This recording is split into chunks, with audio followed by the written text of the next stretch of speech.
In war towns all over the United States, women are called upon to leave their homes and take jobs.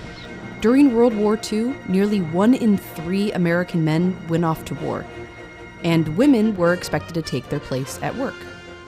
They discover that factory work is usually no more difficult than housework. Isn't this pretty hot for you? Well, I hear it gets kind of hot around the kitchen stove, too. But the problem was, who was going to watch Rosie the Riveter's kids? When married women with small children have to take jobs, everything possible will be done to provide day care for the children. For 50 cents a day, which would be about $8 now, mothers could leave their kids at a government-funded daycare center. Lunch was included. America actually set up universal childcare for working mothers. Canada and other countries did too. Around 500,000 American children attended these centers. But when the war ended, joy is unconfined. So did the daycare.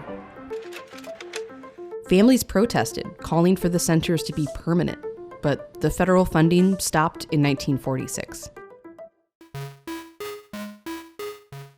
And so the U.S. missed that start to begin a climb towards other childcare policies. Other countries didn't. Canada had the same protest, and some provinces decided to keep their centers open. That decision started them down a path where it was easy to implement other government-run policies. So, how did the U.S. end up here?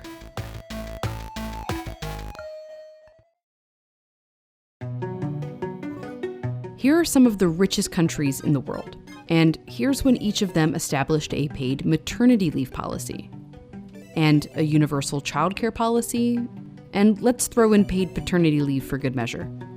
In France, they've actually had some form of universal childcare since the 1800s, but formalized the system in 1945.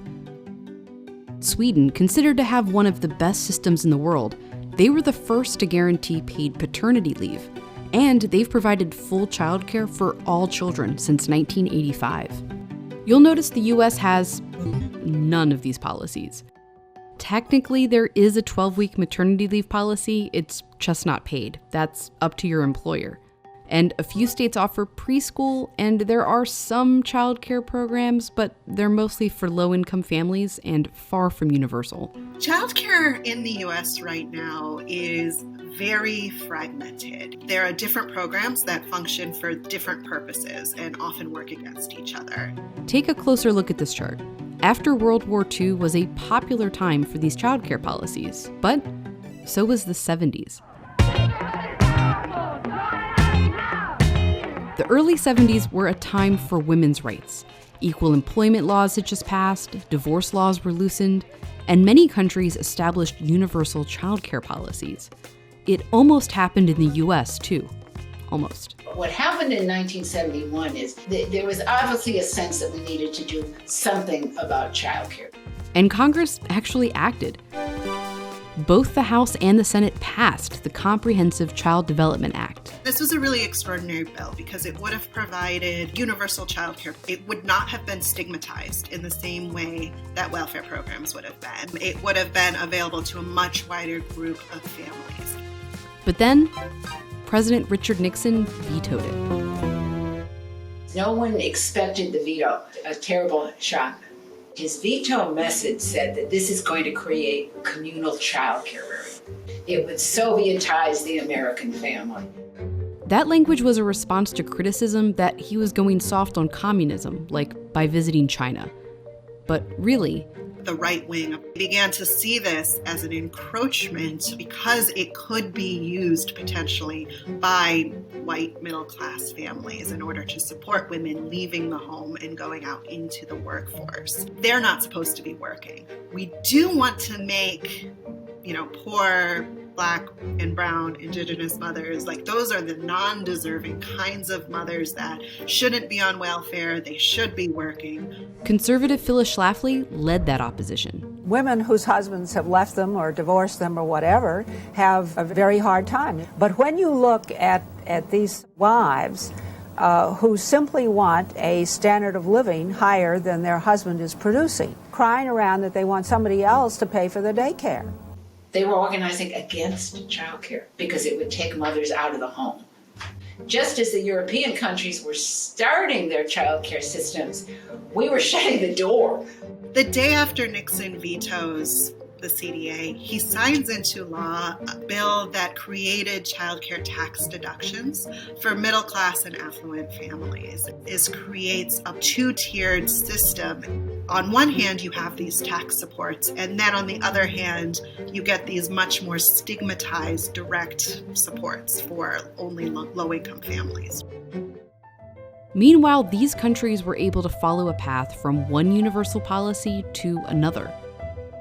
Experts call this path dependency. So for these countries, once they established one universal policy, creating others was fairly straightforward. Where in the US, it's been easier to design policies within the parameters of the existing income-based programs or the tax breaks that Nixon founded. He set a path where any kind of federal childcare policy would be as underfunded, stigmatized as possible. It's a system that reinforces and deepens inequalities of race, gender, and class. It doesn't end up helping so many of our families. But just because we're on that path doesn't mean we can't change. Just look at the United Kingdom. From a bird's eye view, these countries are following very similar paths. Neither continued the daycare centers after World War II. Both had attempted childcare policies in the 70s. The UK's failed attempt was actually led by conservative Margaret Thatcher. But in the 90s, the UK actually shifted and established a universal pre-K program. So what changed? It's framed as education, not welfare. And so those questions of deservingness aren't applicable in the same way because it's education for all children. It's part-time, it's not as generous, but I think that it is an example of how you can readjust your priorities and change direction.